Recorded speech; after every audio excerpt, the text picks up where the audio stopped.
Bueno, vamos a por la última presentación antes de la mesa redonda.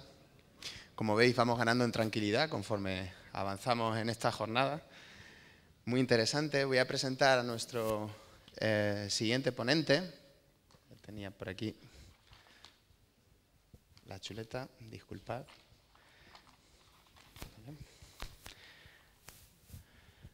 Nuestro siguiente ponente es Román Ramírez, que va a hablar sobre cómo ir de las vulnerabilidades a la gestión del riesgo.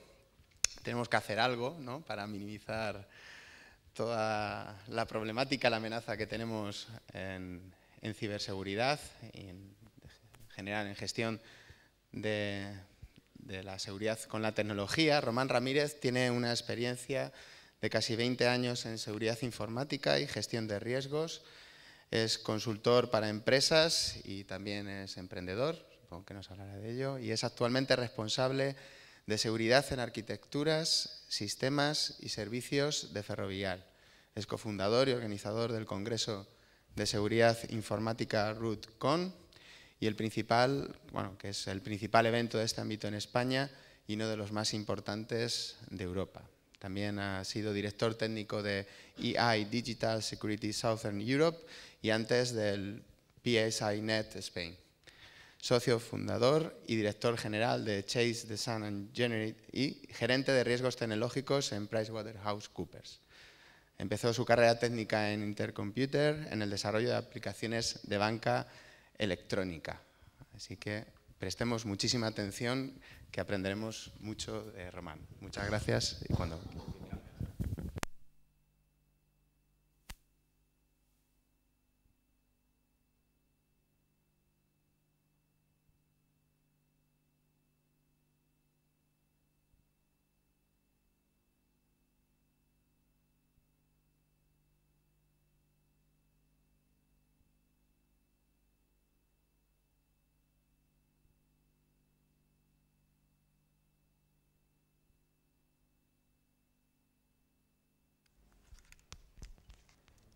Sí, vale, perfecto.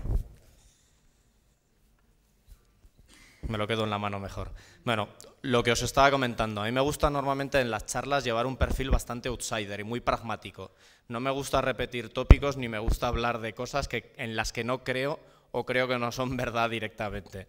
Entonces esta charla va a tener muy poco contenido técnico, pero sí os voy a hablar de cómo se llega desde la parte más técnica del trabajo en seguridad a lo que es la gestión de riesgos o la no gestión de riesgos, ¿de acuerdo?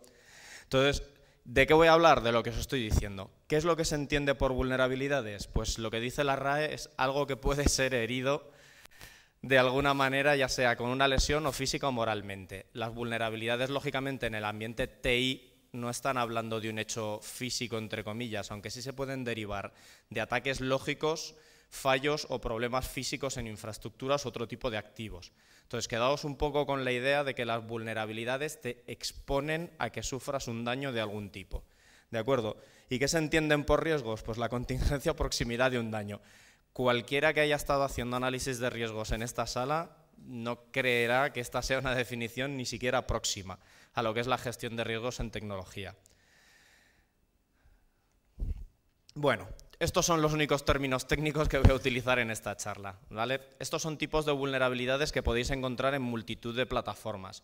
Cross-site scripting, SQL injection, buffer overflows, bueno, hay de todo tipo. Muchas de estas vulnerabilidades, cuando la gente está haciendo análisis y gestión de riesgos, las categoriza como bajas, es decir, tú pasas una herramienta de auditoría, examinas una red o los servicios o los activos de una organización, o los procesos o la propia organización en sí, y categorizas como bajas muchas de estas vulnerabilidades. Desde mi punto de vista, no existen las vulnerabilidades bajas, no existen las vulnerabilidades altas. Todas las vulnerabilidades son críticas para las organizaciones. ¿Por qué decimos que hay vulnerabilidades bajas? Porque es una locura enfrentarse a la gestión de vulnerabilidades en una organización. Y lo vais a ver un poco con ejemplos. En un escaneo típico que puedes sacar de una máquina, te puedes llegar a encontrar situaciones con 900 vulnerabilidades. ¿Y qué es lo que ocurre? Empiezas a categorizar, mira, estas son critical, estas son high, estas son medium, estas son low y estas son solo informativas. El Mr. Bean que ha enseñado el ponente anterior hace un momento se hizo con un cross-site scripting, que es la vulnerabilidad más chorras que te puedes encontrar en una aplicación web, ¿vale? Salió en portada de todos los medios, provocó graves problemas en los 2 proveedores involucrados en la gestión de esa web, etc. Esto es BIF, herramienta que conocí gracias a una charla que dio Raúl hace unos años. Esta herramienta monta una botnet, una red de ordenadores infectados a través de vulnerabilidades de cross-site scripting. Con esta tontería de herramienta puedes tener controlados 100.000, 200.000, 300.000 equipos y si observáis un poco veréis que puedes controlar la webcam y puedes ir haciendo verdaderas atrocidades con una vulnerabilidad que se suele categorizar como baja, ¿vale? Lógicamente entenderéis lo crítico que puedo llegar a ser con cómo se definen o no las vulnerabilidades en las herramientas. Todos los sistemas están evolucionando. Las arquitecturas de seguridad, hace mucho tiempo se hablaba de arquitecturas abiertas, no abiertas, 3 capas, no 3 capas, patrón MVC. Ahora está de moda el modelo de confianza cero, del que os hablaré un poco más adelante. Teniendo en cuenta el nivel de evolución que tiene la TI, no podemos plantearnos situaciones donde uno esté invirtiendo un dinero y un tiempo en tener enfoques erróneos. Entonces, mi propuesta es que seáis críticos con cuáles son los modelos que nos están enseñando a todos a utilizar. ¿De acuerdo? La frase de Heráclito es muy importante. Cuando tú entras al río y sales del río, el río ha cambiado y tú también has cambiado. ¿Por qué os digo esto? Pues porque este es el río del trabajo en las vulnerabilidades en una organización. Cuando te pones a analizar, os hablo por ejemplo de alguna empresa IBEX 35 que conozco muy bien, los 4.000 servidores que tienes y empiezas a ver que es imparable el detectar y detectar y detectar vulnerabilidades y salen cientos de miles, muchas de ellas bajas, y que es imposible que puedas obligar a la gente de sistemas de tu organización a parchear, actualizar, corregir. Esto es a lo que te enfrentas. Mirad, esos son los del equipo de seguridad de la organización, ¿vale? Entonces, hablemos de amenazas. Las vulnerabilidades, las amenazas, los activos, el impacto, la probabilidad de ocurrencia, todo eso forma parte de la sistemática de la gestión del riesgo, ¿de acuerdo? Delito consistente en intimidar a alguien con el anuncio o la provocación de un mal grave, con el anuncio o la provocación. Y es que esto es verdad. La mayor parte de los expertos en gestión de riesgos que conozco dan por supuesto que tienen algún tipo de noción sobre la amenaza. Es decir, ellos se hacen una tabla, inventarían las amenazas, deciden que esas son las amenazas que les afectan y a partir de ese momento todos contentos, le doy unas probabilidades y esas, como son las amenazas que me afectan porque las he elegido yo, ¿vale? Porque las he elegido yo, pues le doy una serie de probabilidades y ya está. Es decir, las amenazas se anuncian. Esto, estamos hablando de tecnología, estamos hablando de hackers, estamos hablando de hackers chinos, estamos hablando de que esto es predecible o clasificable, ¿en serio? O sea, de verdad. Entonces, es muy importante que abandonéis todos los enfoques más absurdos que hay en la gestión de riesgos. Y me conozco todas y cada una de las metodologías porque he trabajado con todas. IRAM, CRAM, Magerit, etc.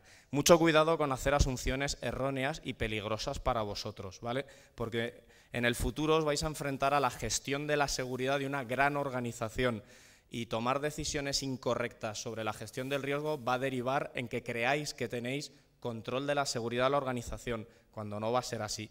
Y esto es lo que le ha pasado al mundo con las famosas APTs, que tengo cierto nivel de disensión con el concepto de APT. A mí no me parecen amenazas avanzadas, me parecen amenazas chorras. Simplemente hay una intención detrás. Alguien ha estructurado esas amenazas chorras para convertirlas en un arma dirigida para obtener un beneficio. ¿De acuerdo?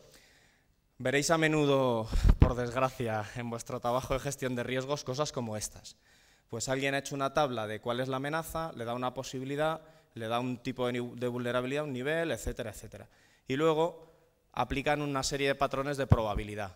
Y viene la pregunta, ¿dónde están las bases de datos de la probabilidad de ocurrencia de las amenazas que hacen que todo el mundo trabaje de la misma manera? No hay, os lo adelanto, no existen. Lo que sí existe es, en el ciclo de vida de las organizaciones, el mantener la información histórica de mi organización, tampoco existe, no es verdad, ¿vale? Abandonad todo ese tipo de ideas, por favor.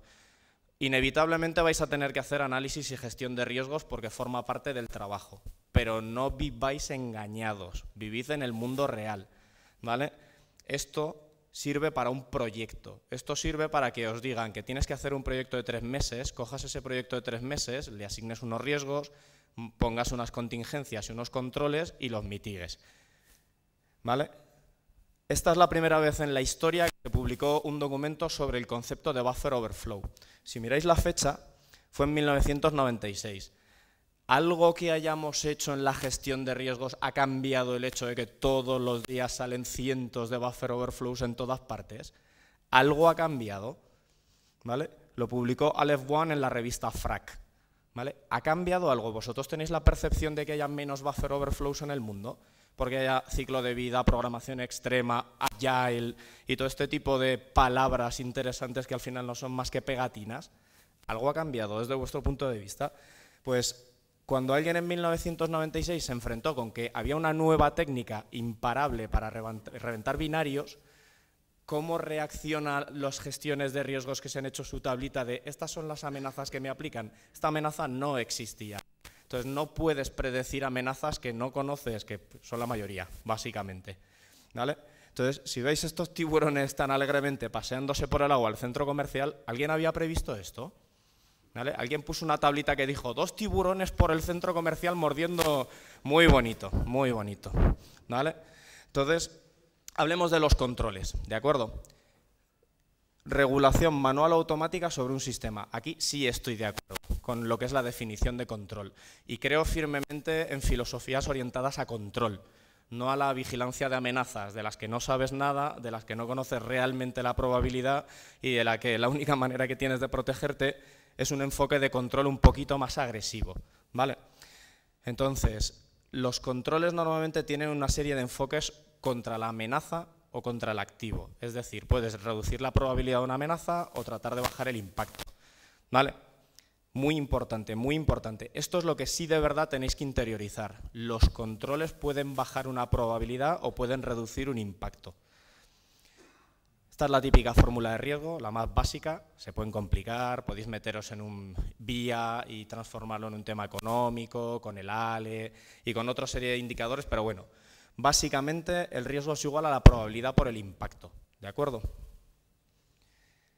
Podéis calcular un riesgo efectivo, donde le podríais aplicar una serie de controles mitigantes, ya sea a la probabilidad o ya sea al impacto, y diferenciaríamos lo que es el riesgo intrínseco que yo puedo tener de un riesgo efectivo que es el resultado de aplicar controles, ¿vale? Muy bien.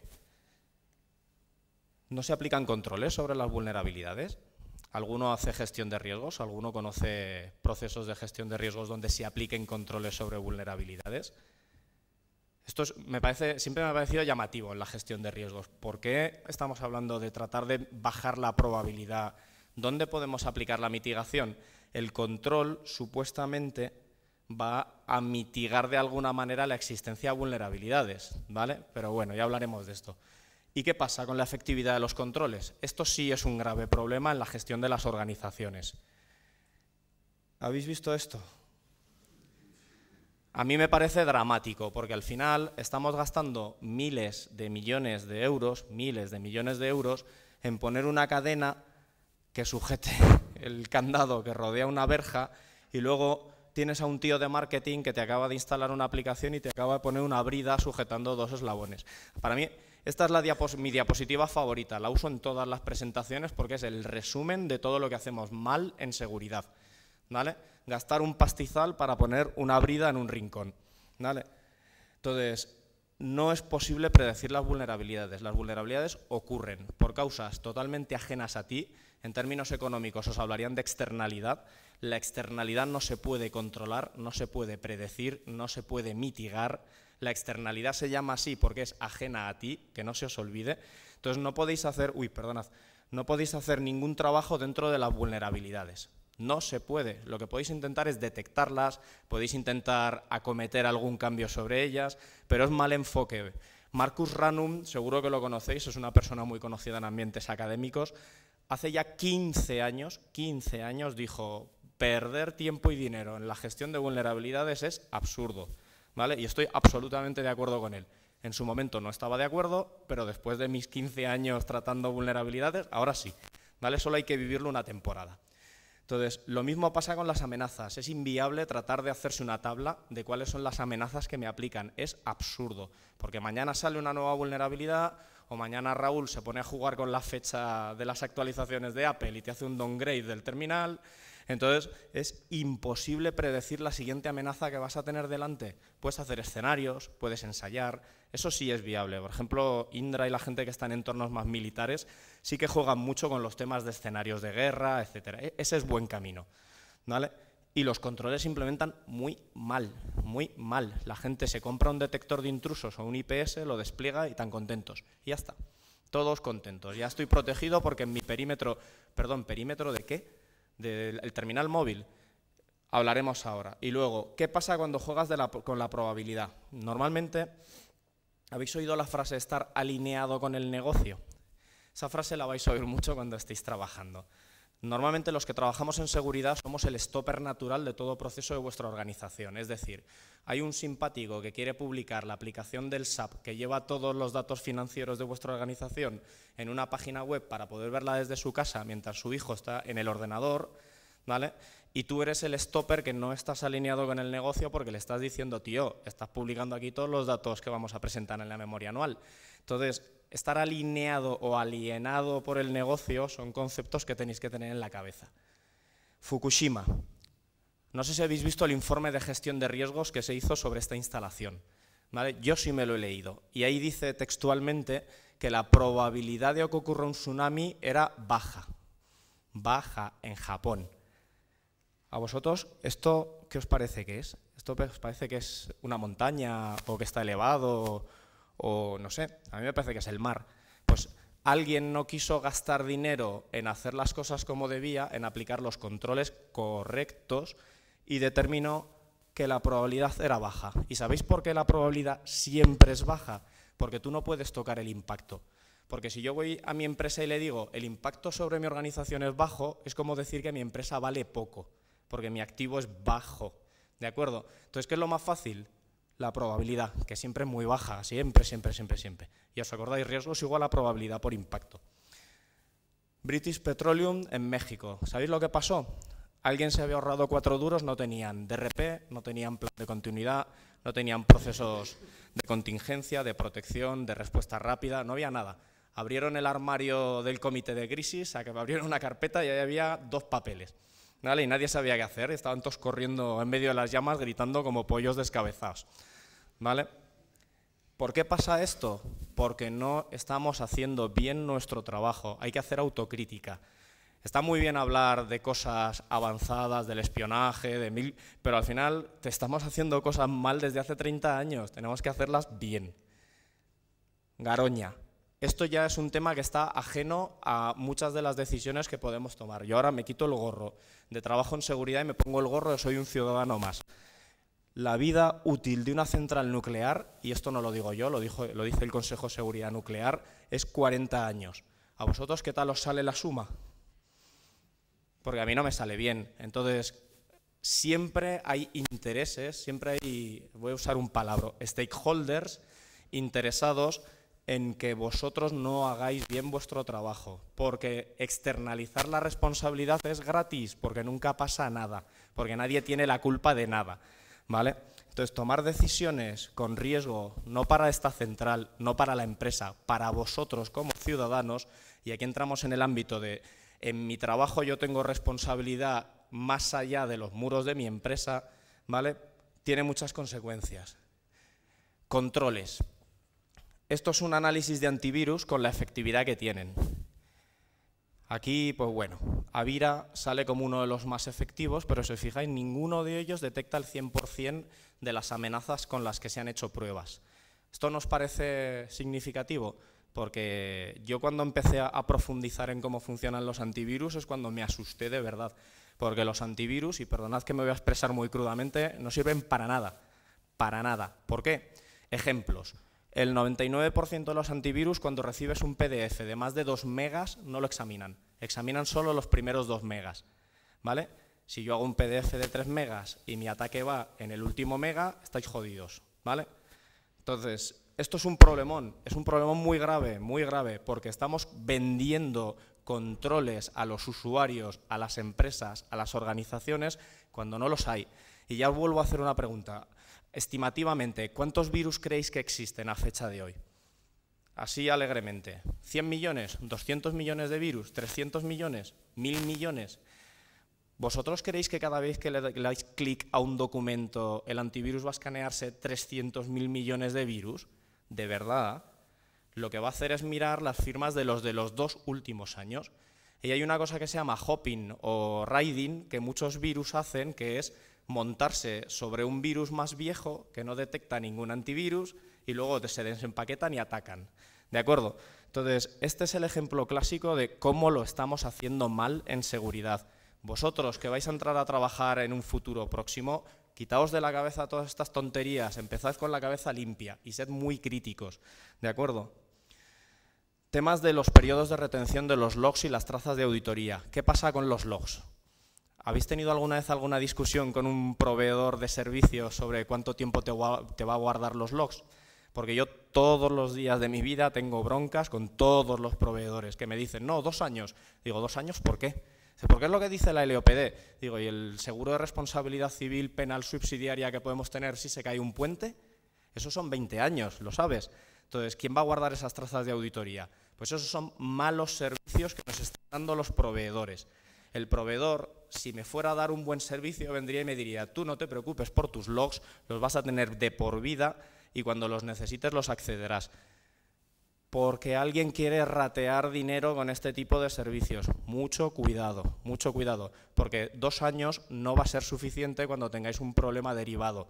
No hablo de la LOPD, del SCIF, de todas las normativas que bullen ahora mismo por ahí. Hablo de un tema tan tonto como Código Penal Napoleónico, responsabilidad civil o social o penal subsidiaria. 20 años, 30 años. Dale, mucho cuidado. Problemas graves de concepto de arquitectura. Ya no existe el perímetro, ¿vale?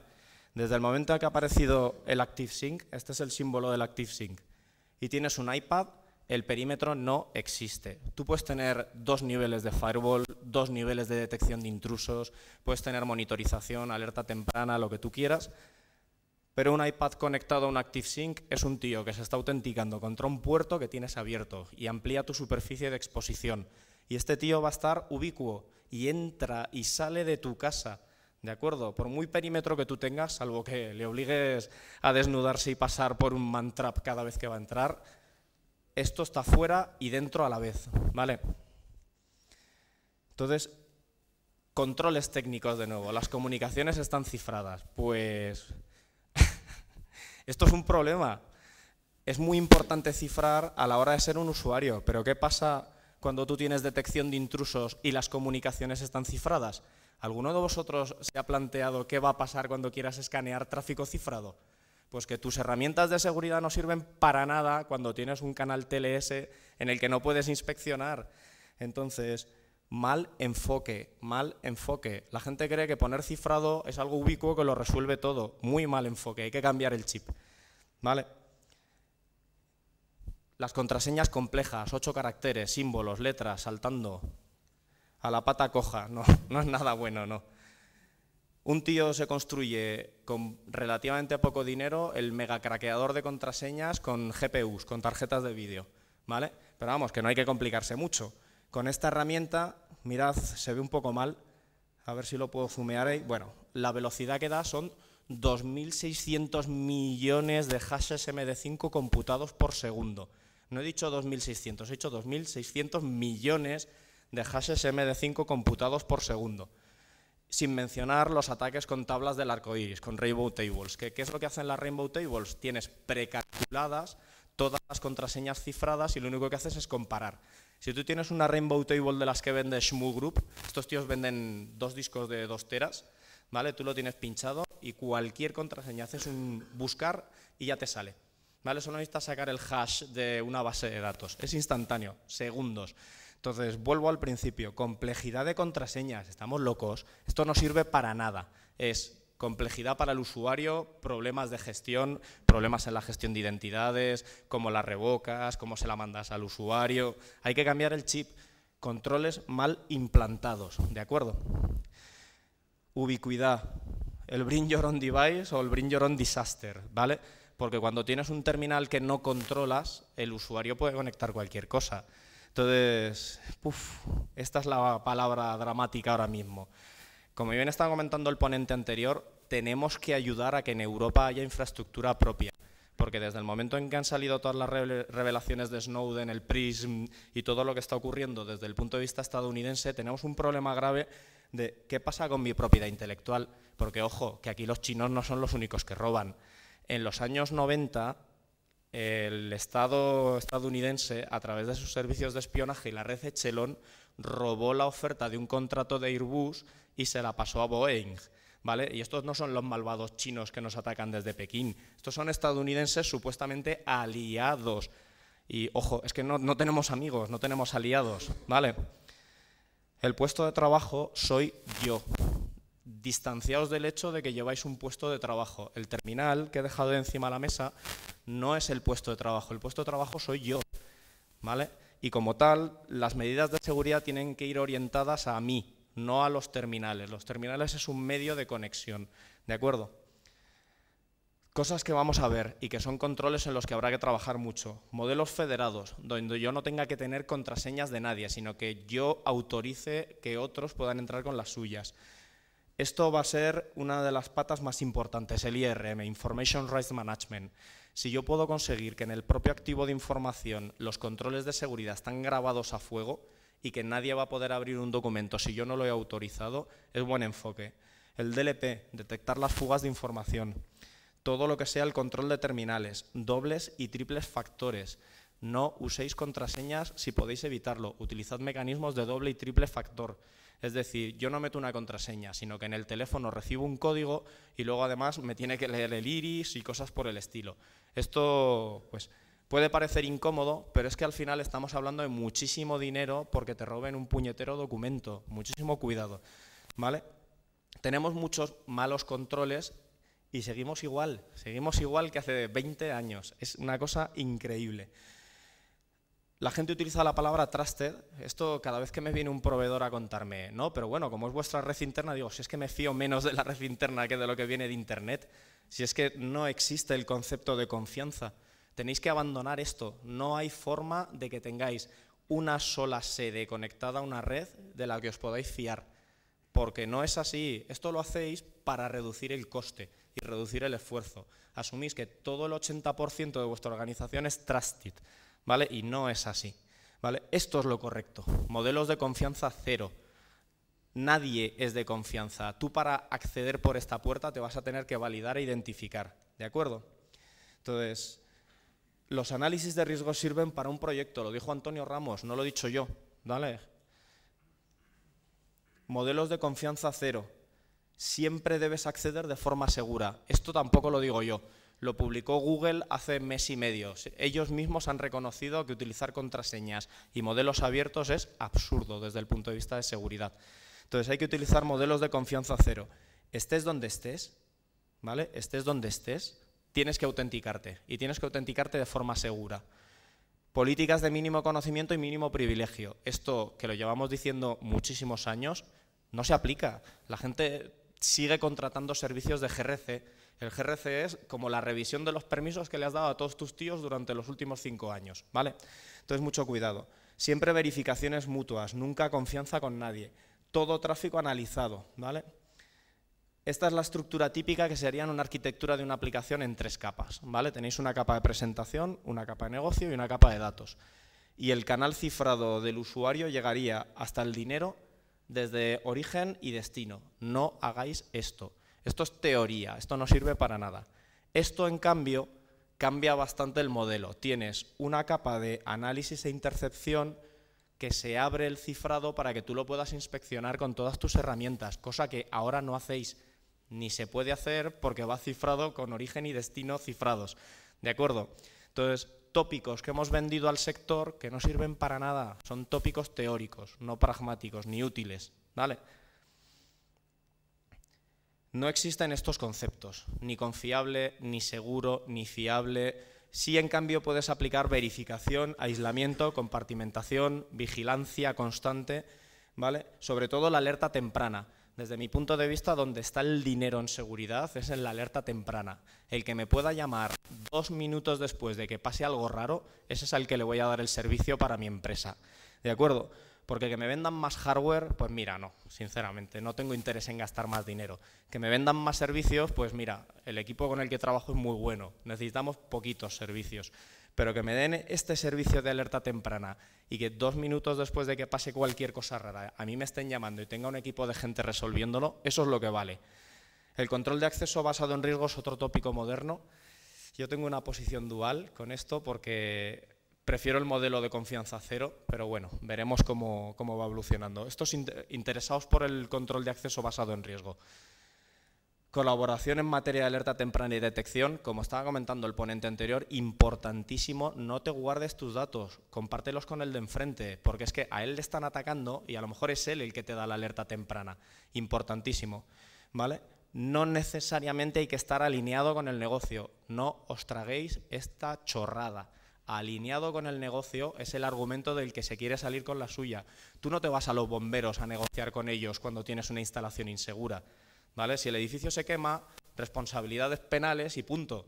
Y no hay más vuelta. Entonces, mucho cuidado con esta palabra, porque es el argumento para aumentar el apetito por el riesgo.